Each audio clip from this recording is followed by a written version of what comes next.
119 TV에 오신 여러분 환영합니다. 저는 스포츠 손익동요. 루키더 바스켓 이동환입니다. 네. 1부 잘 보셨습니까? 2부 한번 들어가 보도록 하겠습니다. 2부는 저희가 LG, KCC, KT, 현대모비스 그리고 KDC 순으로 한번 해보도록 하겠습니다. 자, 댓글 우선 정책에 의해서 댓글부터 소화를 하고 가도록 하겠습니다. 자, 박 실장이라는 분이 제작진은 작전판을 공수하라 그랬는데 공수됐습니다. 네. 성공했어요. 네. 네, 정확하게 말하면 제작진이 성공한 게 아니라 저희가 네. 성공했습니다. 그렇죠. 네. 제작진 하는 거 별로 없죠. 그렇죠. 네. 네. 네, 그렇습니다. 맨날 초식이나 갖다 놓고 말이야. 그렇죠. 네. 지금 가소롭다는 듯이 웃고 있어요 지금. 그렇죠. 조금 눈치 보이네요. 예. 네. 자, 두 번째 댓글 한번 보도록 할게요. 자, 진관동님이 양동근 선수 은퇴 정말 아쉽네요. 지난 시즌 기량은 현 모비스에 있었다면 바로 우승을 텐데 지금이라도 유유하셨고 서명진 선수 성장폭을 어떻게 좀 보십니까? 이렇게 얘기를 했습니다. 일단 양동근 선수 같은 경우에 이따가 뭐 현대모비스 할 때도 말씀을 드렸지만 양동근 선수 은퇴식을 가졌죠. 그렇죠. 예. 어제 DBR 경기에서 은퇴식 가졌고 끝나고 이제 뭐 기자회견도 따로 할 정도로 그러니까 무관중이었던 게 아쉬웠는데 양동근 선수는 그게 그냥 내 복인 것 같다라고 네. 그 특유의 약간 유쾌하게 받아들이더라고요. 그렇죠. 예. 그리고 서명진 선수 성장폭은 성장을 잘하고 있다. 그리고 이제 이따가 현대모비스전에서 뭐 그 얘기는 하겠지만 지금 뭐 현대모비스는 앞선 수비에 어떤 문제점이 있기는 한데 그 대안 중에 하나가 이제 서명진 선수의 수비력이었던 그 성장 이 부분을 갖다 보고 있습니다. 그렇기 그렇죠. 때문에 앞으로 기대만큼 성장을 한다면 어떤 선수가 될 수 있겠냐? KBL 탑 레벨이 전 될 수 있다고 봐요. 서명진에 대해서. 네네네. 예. 성장만 한다면. 네. 저는 일단 기본적으로 사이즈와 운동력은 어느 정도 있다고 보기 때문에 저는 좀 나중에는 수비력에 나름 강점을 가진 장신가드가 될 수 있지 않을까. 그렇죠. 예, 뭐 그런 생각을 하고 있습니다. 예. 자, 그다음 댓글을 한번 보도록 하겠습니다. 맞아. 기억님하고 안태우님이 그렇게 얘기를 하셨어요. 예전 바스켓 카운트 mem버들이 크블 인생이라는 이름으로 유튜브 방송 시작에 대해 덕담 한마디 부탁드립니다 그랬고, 네. 자, 크블 방송의 레전드 네이버 바스켓 카운트의 진행자였던 박지혁, 박세현, 최영석 기자가 진행하는 농구 방송 크블 인생이 시작되고 하는데 뭐 이런 농구의 강력한 대항마가 될 것 같은데 어떻게 생각하시나요? 그랬는데 예. 제가 한마디 하겠습니다. 예. 따라올 테면 따라와봐. 예, 저는 너무 대선배들이셔서 저는 가만히 있겠습니다. 미안합니다. 농담이고. 이 친구들은 뭐 네. 워낙 한 십몇 년 동안 같이 이렇게 부대꼈던 친구들이기 때문에 네. 그리고 바스켓 카운트는 기본적으로 농구팬 여러분들이 절대적인 어떤 지지를 가지고 있는 그런 방송이잖아요. 네. 다시 부활했다는 거는 솔직히 진짜로 기쁘고 뭐 이러는 거하고 이제 뭐 대항마 이렇게 얘기를 하시는데 살짝 좀 격이 아니고 결이 다르다. 결이 좀 달라요. 아니 아까 그렇게 한글날 외치셔놓고 네. 격이랑 결을 구분못 미안해요. 예, 결이 다르다. 결이 좀 다르고 색깔과 이런 것들이. 저는 진짜로 그렇게 생각합니다. 그러니까 1년구뿐만 아니고 뭐 3년농구, 4년농구 막 많이 이렇게 들어서 가지고 농구팬 여러분들이 막 여러 가지를 좀 보셨으면 좋겠어요. 보고 저희들끼리 막 이렇게 막 논쟁도 하고 뭐 싸우기도 하고 같이 막 합동 방문도 하고 뭐 이게 저는 그래야 이제 그 어떤 그 농구가 성장하는 게 아닌가. 왜 우리가 그 거리 맛집거리에서도 여기 떡볶이집 맛있으면 뭐 만두집 맛있는 집이 있고 쫄면 맛있는 집이 있잖아요. 이제 그런 식으로 가면 좋을 것 같은데 그래서 여기에 대해서는 진짜 저는 좋아요. 그 와중에도 우리가 제일 매출 잘 나오는. 그렇지. 그러면서 매출 1위는 우리. 그렇지. 그리고 바스켓 카운트에서 뭐 예를 들어서 박지혁, 박세원, 최영석 뭐 셋 중에 한 명 정도 빵꾸가 난다. 그럼 우리가 대체로 이제 들어갈 수 있는. 그렇죠. 춤투까지 하는. 그렇지. 그렇습니다. 그 같이 이렇게 또 해보고. 그렇습니다. 그러다 이제 젠트리피케이션 현상이 일어나서 저희의 출연료도 다 올라가고. 그러면 좋지 않을까. 좋은데. 젠트리피케이션이 뭔가요? 그 지역의 어떤 임대료가 급상승하는 현상이죠. 상권이 활발해지면. 맞습니다. 너무 어려운 말 쓰지 마요. 죄송합니다. 당황스러워요. 알겠습니다.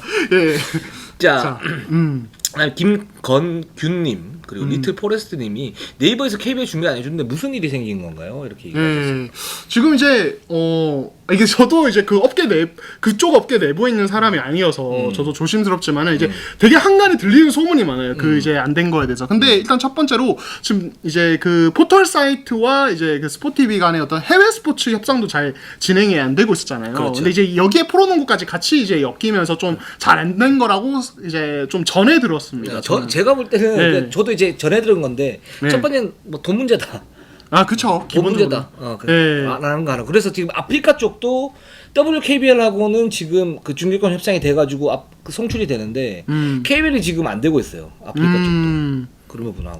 두 번째로는 고래 싸움에 새우등이 터졌다. 그렇죠. 예, 그 표현이 정확한 것 같아요. 그렇습니다. 그 해외 축구나 이런 부분에 대해서 이제 지금은 어떤 뉴스나 이런 부분이 아니고 영상 시대인데 그런 부분에서 스포티비하고 네이버 쪽하고 어떻게 좀 협의가 좀 잘 안 되지 않았나. 그래서 지금 유튜브로 지금 보는 수밖에 없습니다. KBL TV 지금 실시간을 하고 있으니까 그렇게 좀 참고를 하시면 될 것 같습니다. 아니면 스포티비 본방을 시청을 해야겠죠. 그렇죠. 예. 네, 그렇습니다. 자, 그랑님이 마지막으로 두 분 전생의 부부인 것 같다 이렇게. 제가 남편인가요? 예. 여기가 부인이라고요? 나쁘지 않네요. 예. 닥달할 수 있으니까. 닥달하고 싶어요. 별로다. 예. 닥달하는 스타일이라. 예. 자, 그러면 저희가 그 본격적으로 방송에 한번 들어보도록 하겠습니다. 자, LG부터 한번 가보도록 할게요. LG 1승 1패를 했습니다. 예, 그렇습니다.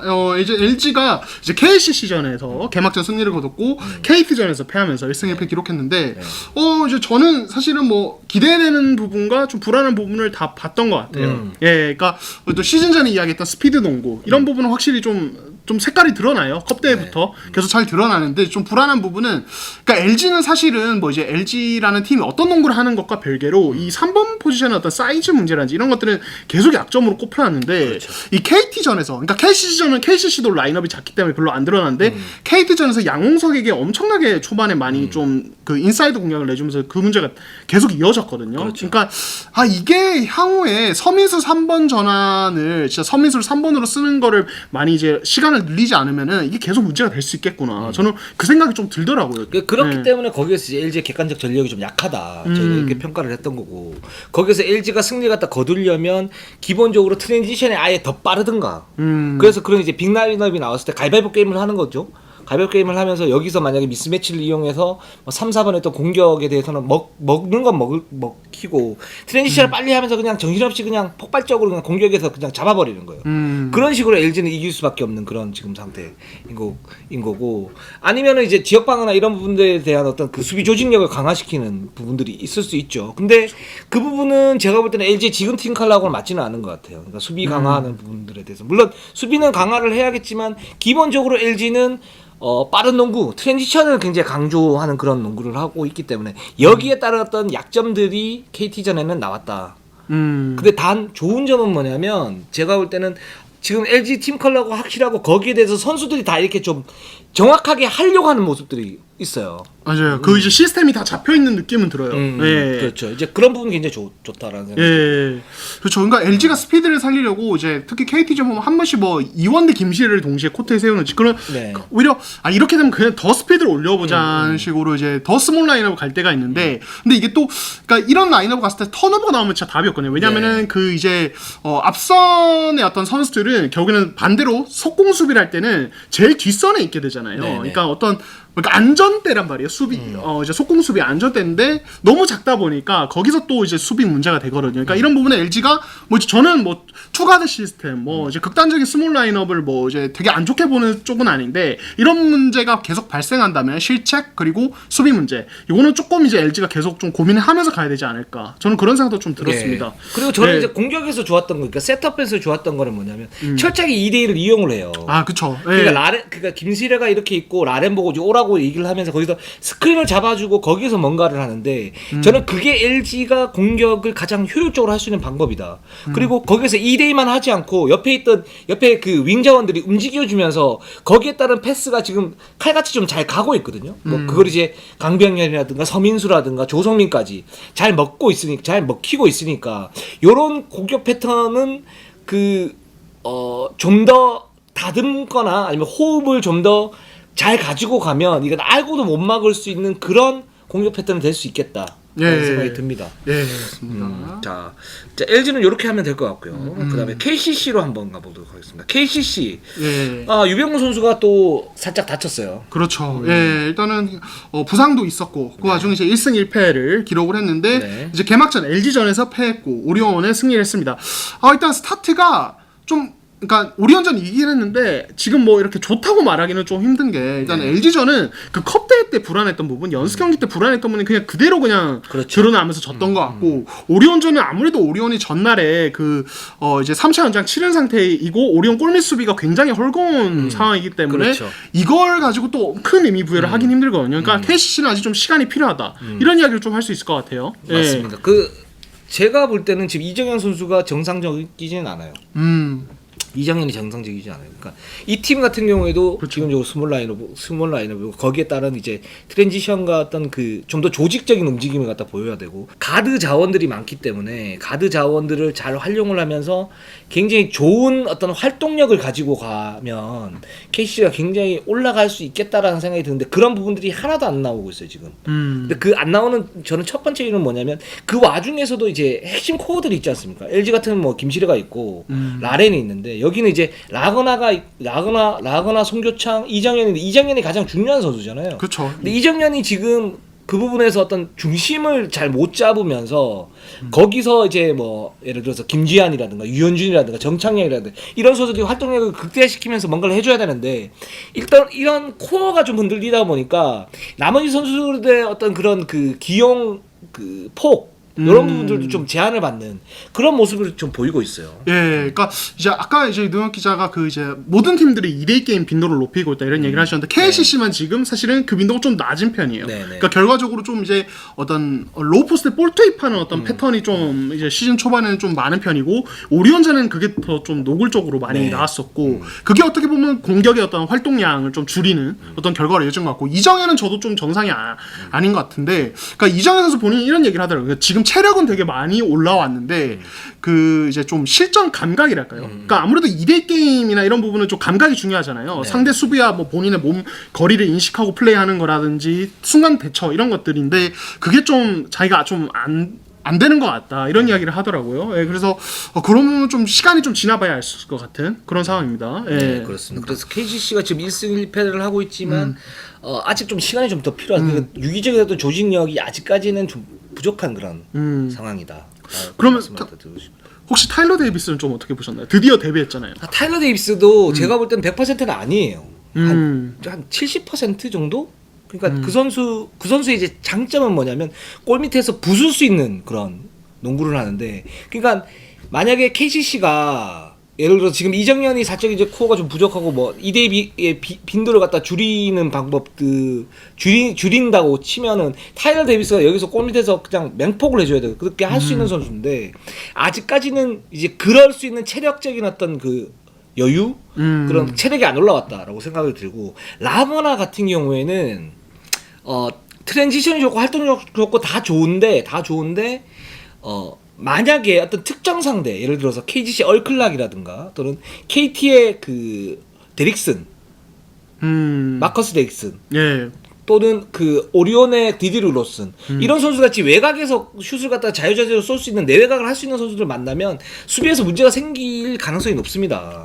예, 그런 약점을 잡고 있기 때문에 타일러 데이비스가 분명히 올라와줘야 되는데 그렇죠. 이제 그 부분에서 타일러 데이비스가 언제쯤 올라올까 요거는 좀 더 지켜봐야 되고 그게 KCC의 어떤 지금 딜레마를 풀 수 있는 어떤 키 중에 하나다. 이런 생각이 들어요. 예. 그래서 제가 봤을 때 인사이드 플레이는 특히 오리온전 같은 경우는 뭐 매치업이 로슨이었던 점, 오리온 체력이 안 좋았던 점 이런 점을 감안해도 확실히 기술이 좋더라고요. 뭐 피벗 플레이라든지 그런 것들은 확실히 좋고 그리고 은근히 픽앤팝 빈도가 좀 있습니다. 외곽에서 좀 볼을 핸들링하는 상황이 한 번씩 좀 있어요. 그래서 네네. 이게 나중에 어떻게 작용을 할까? LG전에서는 3점도 좀 던지더라고요. 그래서 이게 뭐 타일러 데이비스의 플레이 스타일의 변화가 있는 건지 아니면 KCC에서 좀 다르게 주는 건지 아마 뭐 이런 몸 상태가 안 올라와서 골밑에 들어가기보다는 밖에서 조금 더 쉽게 하는 거 아닌가라는 생각 저는 개인적인 그런 생각을 좀 해봤습니다. 예, 맞습니다.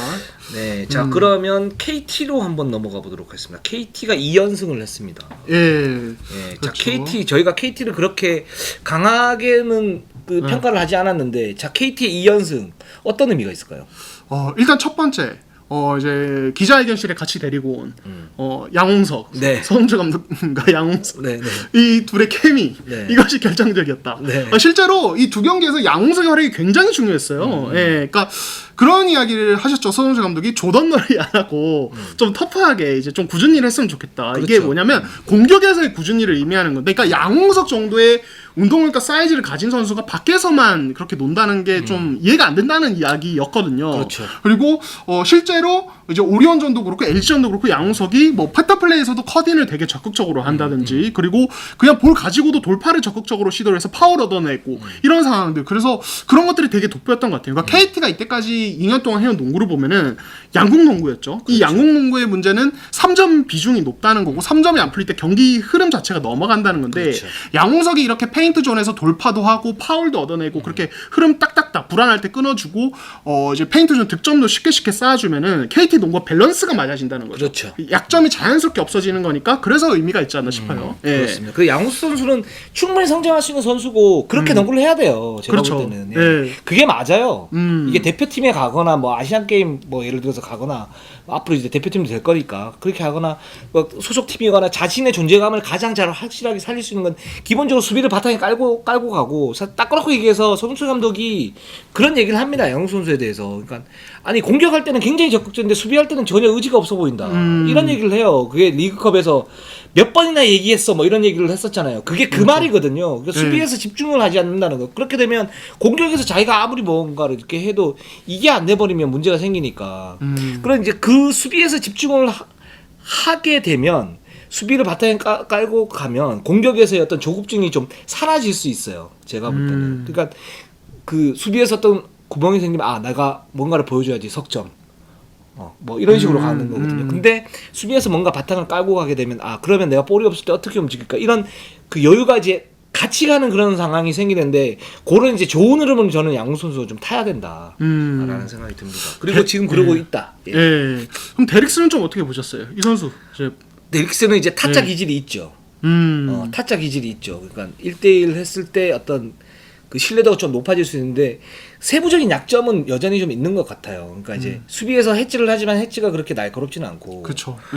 그리고 지금 1옵션 선수들이 아직 지금 많이 안 올라온 선수들이 많은데 이 선수들을 상대로 과연 골 밑에서의 어떤 수비가 될까 또는 2대2 수비가 될까 이런 부분에서는 아직 의문은 좀 있는데 기본적으로 밖에서의 어떤 그 슈팅 능력 그리고 득점력은 좋은 편이야. 특히 클러치에서 이런 생각이 듭니다.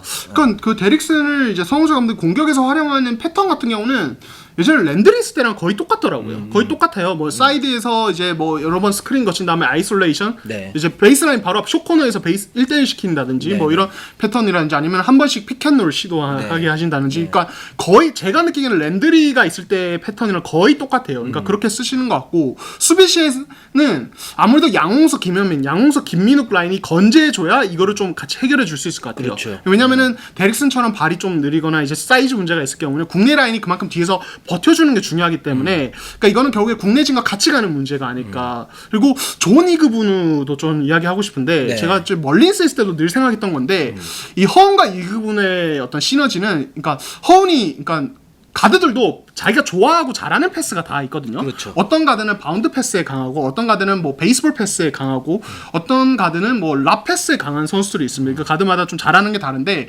저는 허운이 높이 올려주는 패스에 되게 강한 선수라고 생각을 하는데 맞아요. 그런 부분에서 이그분우랑 되게 잘 맞는 것 같더라고요. 그래서 이 둘의 시너지 괜찮다 이런 생각이 저는 좀 들었습니다. 그렇죠. 저도 정확하게 이제 보셨다고 생각을 하는데 그러니까 일단 이 옵션에서 존 이그분은 상당히 좋았다. 골밑에 어떤 존재감이 있어요. 물론 세부적인 약점들이 있죠. 뭐 메이드가 잘 안 되는 그런 부분들이 있고 뭐 이제 그 경험이 좀 부족한 그런 부분들이 좀 있기는 한데 일단 허운하고는 굉장히 좀 시너지가 날 것 같다라는 생각이 들고 그래서 저는 차라리 그러니까 만약에 데릭슨이 있으면 허운과의 어떤 볼 그 점유율에서 뭔가 이제 스크래치가 날 것 같아요. 충돌이 좀 생길 것 같고 차라리 존 이그분과 허운이 같이 이렇게 뛰고 이렇게 뛰고 1쿼터부터 한 4쿼터 중반까지 뛰고 데릭슨이 있을 때는 차라리 뭐 김준태나 아니면 거기 이제 수비 좋은 뭐 선수들 김수찬이나 뭐 이런 선수들 하고 같이 이렇게 뛰면은 훨씬 더 KT가 좀 균형 있게 가지 않을까라는 생각을 좀 해봤습니다. 그러니까 외국 선수 누가 투입되에 따라서 같이 가는 국내 선수 라인업 운영도 좀 효율적으로 운영하면 더 좋아질 것이다. 그렇게 이원화를 해도 별 문제는 없을 것 같다는 생각이 들었어요. 그렇습니다. 자, 그리고 현대모비스로 한번 가보도록 하겠습니다. 자, 현대모비스 2연패를 했습니다. 네, 그렇죠. 일단은 이제 SK와 개막전에서 패했고 디비전에서도 사코토 한테 11점 차 이기고 있다가 역전패를 하고 말았습니다. 역시 앞선 문제 이야기를 안 할 수가 없을 것 같아요. 그렇죠. 네, 자, 앞선 문제 이거 자, 이동환 기자는 앞선 문제가 어떤 문제가 있고 어떻게 해결을 할 수 있을 거라고 봐요? 일단은 일단 공격에서의 문제는 역시 아무래도 좀 삼성과 좀 비슷한 맥락이 좀 있는 것 같은데 이쪽의 가드들도 그러니까 이현민을 제외하면은 뭐 이제 그런 어떤 빠른 패스, 좋은 타이밍의 패스라든지 이런 거에 대해서 좀 영향이 떨어지는 것 같아요. 예. 저는 그렇게 생각은 그러니까 김민구 같은 경우는 2대1을 할 때나 아니면 그럴 때 뭐 센스 있는 패스는 잘하는데 이제 그런 존을 깨는 패스라든지 그런 패스는 좀 불안한 것 같고 서명진은 경험치가 적어서 이제 더 불안한 것 같고 저는 그렇게 보고 있거든요. 예. 그러니까 예, 저는 그렇게 보고 있어요. 이거 뭐 생각이 좀 다를 수 있는 부분이 있는데 그러니까 그런 부분이 있고 서명진 같은 경우는 저는 이제 뭐 사이드 스텝으로 따라간다든지 수비에서 사이드 스텝으로 따라가는지 그런 부분은 괜찮은데 이제 따라가면서 힘으로 버텨내면서 이제 가드를 계속 펌핑하면서 밀어내는 수비라든지 이런 것들이 좀 약점이 있어서 그런 부분도 계속 좀 개선해야 될 것 같다. 그리고 스크린 대처도 아직 좀 불안한 것 같고 저는 지금 그렇게 보고 있어요. 예. 저는 이제 모비스 현대모비스가 공격은 설정을 지금 잘하고 있다라고 생각이 들어요. 어떤 식이냐면 그 예를 들어서 45도 지점 정도에서 그 2대1을 하는데 이쪽 오른쪽에서 2대1을 했다가 안 되면 또 그 스윙 패스하면서 옆으로 패스를 하면서 또 왼쪽에서 2대를 해요. 그러니까 그러면서 이제 유기적으로 돌아가는 그런 부분에 대한 어떤 조직력을 좀 맞춰가고 있는 그런 느낌. 근데 아직은 손발이 잘 맞지 않는다. 그래서 뭐 김민구나 서명진이나 뭐 이현민이나 공격 쪽에서의 어떤 문제점은 그렇게 많지는 않다라는 생각이 들어요. 예. 근데 문제는 이제 수비인데 수비에서 문제가 생기는데 이 수비에서의 문제가 왜 생기느냐 봤을 때 전 두 가지 문제인데 첫 번째는 일단 가드 지인들이 수비의 역량이 약간 떨어지는 부분은 있다. 기본 역량이 좀 떨어지는. 김민구는 스피드가 떨어지고 서명진은 경험이 부족하고 이현민은 사이즈 문제가 있어요. 그죠? 그런 상태에서 또 하나의 문제가 뭐냐면 현농이에요. 제가 볼 때는. 아, 그렇죠. 예. 그러니까 2대2 수비를 할 때 가장 중요한 거는 뭐 가드진이 막는 것도 있지만 가드와 센터가 기본적으로 합을 잘 맞춰야 되잖아요. 그렇죠. 예. 그 현농이 사실 그런 수비에 대해서는 제가 볼 땐 최상급인데 지금 몸 상태가 너무 좋지가 않아서 계속 속된 말로 똥을 싸고 있어요. 그렇죠. 저 경기에서 제대로 못했어요. 예. 그러니까 지금 완전히 기대 이하예요. 그러니까 기대 이하. 그래서 끌어올리고 있는 중이고 체력이 아예 안 돼가지고 맞아요. 전혀 활동력이 안 나와요. 활동력이 안 나오니까 원래 가로 수비도 좋고 세로 수비도 이제 블럭이 좋은 선수인데 그게 안 나오다 보니까 수비가 지금 모비스 수비가 전반적으로 완전히 무너졌어요. 그러니까 현농이나 뭐 장재서, 이종현, 함주민 이렇게 있는데 기본적으로 현농이 골 밑에서 했던 수비 그리고 2대2에서의 수비의 어떤 중심을 잡아줘야 되는데 그렇지 못하다 보니까 가드진의 어떤 약점들이 더욱 두드러지게 나타나고 있다. 저는 이렇게 생각이 들고 이게 현농이 올라왔을 때 어떤 수비 약점이 생기는 부분들은 또 다시 평가를 좀 해봐야 되겠지만 지금 문제는 그거다라는 생각이 들고 이게 작전판이 있으면 얘기를 할 텐데 그러니까 현농이 만약에 올라왔다고 했을 경우에 이 가드진의 어떤 그 수비 약점을 메울 수 있는 부분이 조직적으로 대항을 해야 되는 거잖아요. 그렇죠. 그게 이제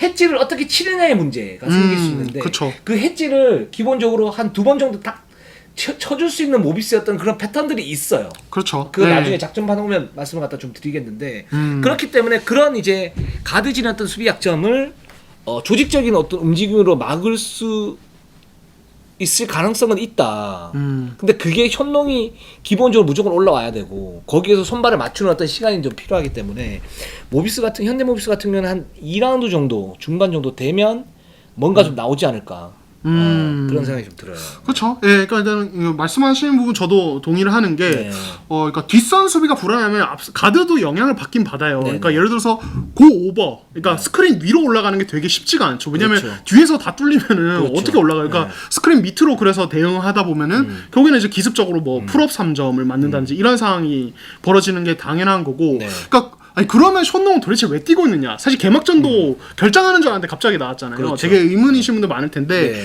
유지학 감독의 생각은 그렇습니다. 그러니까 현재 발목 상태는 어느 정도 많이 좋아졌고 근데 운동한 지는 얼마 안 됐는데 그러니까 원래는 그냥 훈련하면서 체력을 끌어올리는 게 맞는데 지금 뭐 상황도 상황이고 그냥 경기 실전 뛰면서 체력 끌어올리는 게 맞다고 판단해서 지금 뛰고 있다고 합니다. 그래서 실제로 션농은 제 생각에는 한 1라운드 이상은 필요하지 않을까. 정상 상태로 돌아오려면은 그런 상태라고 보면 될 것 같습니다. 그리고 그렇습니다. 그 이제 해지 이제 말씀하셨는데 그 조직적인 수비 중에 모비스 제가 지난 시즌에 목격했던 것 중에 하나, 올 시즌에 좀 기대하는 것 중에 하나는 그러니까 볼이 그러니까 스크리너 수비수의 해지도 있지만은 볼이 없는 선수의 해지도 있거든요. 이게 뭐냐면 피켓 이제 작전판이 있으면 좋은데 볼이 뭐 탑에서 하이 피켓으로 일어나면은 근처에 있는 한 패스 거리에 있는 선수 다른 수비수 제3의 수비수가 이제 그 볼핸들러가 움직이는 쪽으로 한번 와서 긁어주는 거예요. 이걸 이제 그 NBA 쪽에서는 스턴트라고 해요. 왔다가 그냥 가는 거. 그래서 그 볼핸들러가 굉장히 좀 불안해지는 거죠. 그런 식으로 유령처럼 왔다가 사라지니까. 그러면서 리듬이 무너지는 거죠. 네. 똑바로 보고 얘기하니까 굉장히 부담스럽네요. 네, 그렇죠. 그래서 이게 스턴트예요. 네. 그래서 네. 그렇죠. 이게 이제 NBA에서는 마이애미 같은 팀이 되게 자주 쓰고 토론토도 되게 잘 쓰는 건데 미러키도 잘 써요. 근데 그러니까 모비스도 그런 수비를 되게 지난 시즌 잘 썼거든요. 근데 올 시즌에 만약에 션농이 정상 올라오면은 그런 수비를 좀 쓰지 않을까라는 생각도 들어요. 그렇습니다. 그래 모비스는 요렇게 좀 가면 될 것 같고 자 KGC로 한번 가보도록 하겠습니다. 제가 최강이라고 말했던 KGC. 예. 1승 1패입니다. 아직은 제가 사과할 마음은 없습니다. 예. 아직은 제가 틀리진 않았어요. 예. 그리고 변준영은 틀리지 않았는데요. 보셨죠? 예. 진짜 어때요? 깜짝 놀랐습니다. 예. 일단은 뭐 이제 1승 1패 기록을 했고 전자랜드전 개막전에서 패했지만 삼성전에서 역전승 거두면서 일단 5할 맞췄고요. 변준영 삼성전에서 17 어시스트. 제가 베스트 5. 예. 제가 이날 현장에 있었거든요. 네. 그리고 끝나고 변준영 선수 인터뷰하는데 제가 마치 유동혁 기자가 된 것처럼 집요하게 질문했습니다. 뭐라고요? 예, 김승희 감독님과의 밀당 어떠셨나요? 네. 뭐 이런 것부터 해서 집요하게 저 혼자 그날 기자가 별로 없었거든요. 네. 제가 이제 거의 2인분을 한다는 느낌으로 했습니다. 혹시 저희 방송을 봤다고? 네, 그런 얘기는 안 하시더라고요. 예. 따로 안 하시더라고요. 그냥 김승희 감독님이 의식하시더라고요. 예, 그러니까 문제점이 뭔가 아니야 신인초반에. 그러니까 뭐 이것저것 얘기하셨는데 이것도 일이 너무 커서 얘기하는 거 아니에요? 뭐 이러시더라고요. 예. 어제 그 두경민 선수가 그렇죠. 기자회견이 끝나고 난 다음에 장모님이 이걸 이르는 보신다고 저희들한테 이제 살짝 이제 견대를 한번 딱 주고 갔어요. 잘 보고 있다고. 해칭을 한번 딱 이렇게 하고 갔어요. 예, 그렇죠. 그래서 깜짝 놀라요 한 번씩. 제가 너무 많이 보시지는 마시라고 예. 얘기를 했는데. 그러니까 저희가 실제로 뭐 약간 여담이지만 현장 가면은 몇몇 선수와 관계자들이 관련된 이야기를 꺼내거든요. 네. 예, 그럴 때마다 약간 당황스럽습니다. 네. 예. 그렇습니다. 그래도 마스크 끼니까 정말 다행히. 잘 모를 때도 있어요. 그래서. 자, 그 변준영 선수는 제가 지난번에도 말씀을 드렸다시피, 그러니까 헤지테이션의 그 어떤 그 세밀함이 좋아졌고, 지금 어시스트가 17개를 했잖아요, 삼성전에서. 그렇죠. 근데 저는 그건 좀 의외긴 했어요. 그러니까 이 선수의 어떤 시야나 이런 부분에 대해서 저는 그렇게 그 정도는 아니라고 생각을 했는데 그렇게 잘 했어요. 근데 이게 아마 1대1에 대한 자신감이 있으니까 거기에 대한 여유에 따른 어떤 어시스트 같은 느낌인데 변준영 괜찮고요. 그리고 이재도도 괜찮고. 근데 KGC가 지금 상대적으로 그 어떤 그 경기력이 그렇게 좋은 편은 아니에요. 그렇죠. 일단은 그 이제 KGC가 그러니까 지난 시즌은 그러니까 뭐 이제 해지를 강력하게 블리츠 이제 두 명의 이제 수비수가 핸들로 압박하는 그리고 스틸을 노리는 뒷공간에서 그런 수비로 되게 흥했었는데 올 시즌은 김승희 감독이 다른 수비를 준비했다고 했고 그게 존 디펜스라고 했거든요. 지금 이제 시즌 초반에는 3위 존 디펜스인 것 같아요. 그게 근데 이게 좀 불안해요. 이거에 대해서 김승희 감독이 어떤 코멘트 했냐면 3-2 존을 할 때 뒤에 서는 게 이제 오세근과 얼클락인데 오세근이 일단 정상이 아니다. 그러니까 3위에서의 이제 뒤에 2는 그 이제 코너까지 어느 정도 커버를 해줘야 된단 말이에요. 그리고 뭐 2대2 수비할 때는 45도까지 한 번씩 나와주고 그러니까 45 코너 로우 포스트까지 같이 좀 왔다 갔다 해줘야 되는데 오세근이 정상이 아니다 보니까 이 거리가 되게 멀게 느껴진다 로테이션 할 때. 그래서 페인트존 중심으로 나머지 4명의 또 로테이션도 더 불안해지고 그렇게 되다 보니까 그게 되게 지금 좀 불안한 것 같다라고 본인은 그렇게 좀 이야기를 했습니다. 그 저는 이제 KGC를 보면서 계속 이제 드는 생각이 어떤 생각이 드냐면 김승희 감독이 이제 팀을 이렇게 잘 만든 부분이 있어요. 어떤 부분이냐면 이제 수비를 할 때 굉장히 강하게 하잖아요. 근데 그쵸. 그게 이제 공격하고 어떤 수비였던 그 원활함 이런 부분들이 생기게 되는 거고 선수들이 이제 뭉쳐주기에 하는 어떤 응집력 이런 부분이 자연스럽게 생길 수 있는 그 어떤 시스템을 만들어주긴 하거든요. 근데 여기서 이제 3-2 이제 지역 방어도 좋은데 저는 이 팀이 그냥 정상적으로 그냥 수비를 하면 맨투맨 그냥 대인방으로. 예. 네, 그러니까 뭐 압박이나 트랩이나 이런 걸 하지 않으면 과연 뚫을 수 있는 팀들이 있을까? 잘 생각해보면 오색은 좀 약하다고 쳐요. 근데 예를 들어서 김정규가 1대1을 할 수 있나?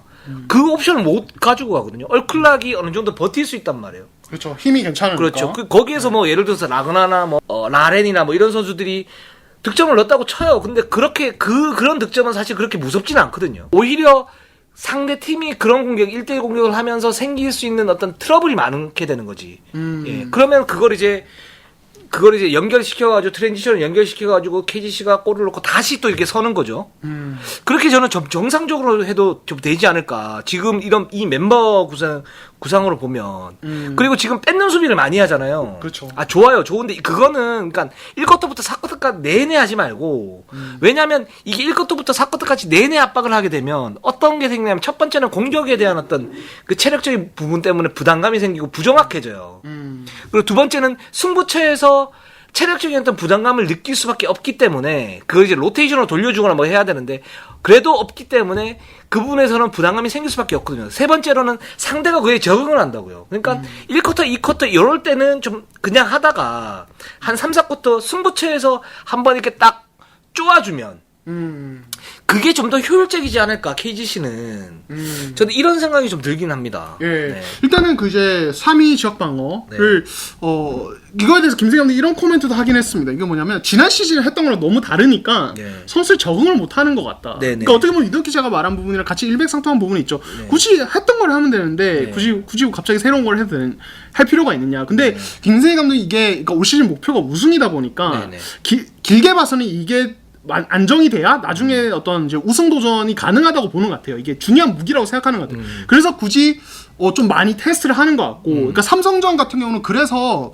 처음에 3위적 방어 쓰다 후반은 좀 맨투맨 좀 섞어 쓰고, 그러니까 좀 바꾸더라고요. 그러니까 승부처가 되는 상황에서 좀 그리고 고집을 안 하시더라고요. 그러니까 이 완성도를 시즌 내내 경기 중간중간에 섞어가면서 좀 테스트를 할 것 같아요. 근데 이거는 진짜 어떻게 다듬냐 관건이죠. 휴식일이랑. 그걸 이제 코치의 어떤 디시전이기 때문에 제가 뭐 얘기할 수 있는 부분은 아니라고 보고 있고 만약에 그런 상황이라면 그런 부분에 어떤 의도가 있다면 그거는 그럴 수 있어요. 충분히. 예, 충분히 그러실 수 있고 그거는 이제 하시는 부분인데 일단은 KGC는 정규리그 때 왜 그 우리가 챔프전을 올라가고 뭐 이렇게 하면 직행을 해야 되잖아요. 그렇죠. 그리고 이 팀 같은 경우는 정규리그 때도 그 챔프전 때 플레이오프 때도 이 팀을 깨기가 쉽지는 않겠다 이렇게 이제 마련해주는 어떤 그런 정규리그 때 모습들이 있거든요. KGC는 저는 그게 될 거라고 보는데 그러면 일단 기본적인 정상적으로 뭔가를 가져와서 힘대결해서 그냥 상대를 그냥 앞서면 되는 건데 그거를 이제 KGC 선수 구성만 보면 그냥 해도 돼요. 근데 굳이 우회를 하는 그렇죠. 그런 느낌이 든다는 거죠. 뭔가 기술을 쓰려고 그러고 그런 느낌이 든다는 거죠. 그거 안 해도 제가 볼 때는 충분히 무서운 팀인데 뭐 이런 생각이 좀 듭니다. 예, 일단 그렇고 저는 이제 얼클락 같은 경우도 지금 족저근막염 증세가 개막 전부터 좀 있었고 지금도 그걸 안고 그냥 뛴다고 하더라고요. 그러니까 네네. 지금 보면은 이 선수 뭐 점퍼 의존도 높은 것 자체도 문제지만 그냥 안 들어가요. 이게 이상할 정도로 안 들어가는데 이게 좀 밸런스가 좀 무너져 있는 것 같아요. 그래서 이제 KGC가 지금 초반부터 원래 치고 나가겠다. 김승희 감독이 이렇게 얘기하셨는데 지금 좀 바꿨거든요, 방향을. 그래서 이것도 좀 시즌 내내 어떤 순위 판도에 좀 영향을 주지 않을까. 좀 약간 바꿨어요, 진짜. 예. 그렇습니다. 뭐 얼클락 선수가 1옵션이니까 뭐 라타비우스 윌리엄스가 워낙 뭐 좋다고 그래도 1옵션이니까 1옵션이 흔들리게 돼버리면 그 부분에서는 뭐 그렇게 가는 건 저는 맞는 것 같아요. 맞는 것 같고 천천히 가는 게 맞는 것 같고 뭐 무리해가지고 예를 들어서 얼클락이 고장이 났다 이렇게 되면 지금 공수할 수 있는 선수들이 없으니까요. 그쵸. 와도 막 한 달 그 자가격리를 갖다 해야 되니까 그런 부분 맞는 것 같습니다. 예, 맞습니다. KGC는. 네. 태지 씨는 뭐 이렇게 하면 될 것 같습니다. 예. 자, 2부 방송은 여기까지 하겠습니다. 저희는 항상 최선을 다하겠습니다. 자, 네이버 유튜브 구독, 좋아요 알람 감사합니다.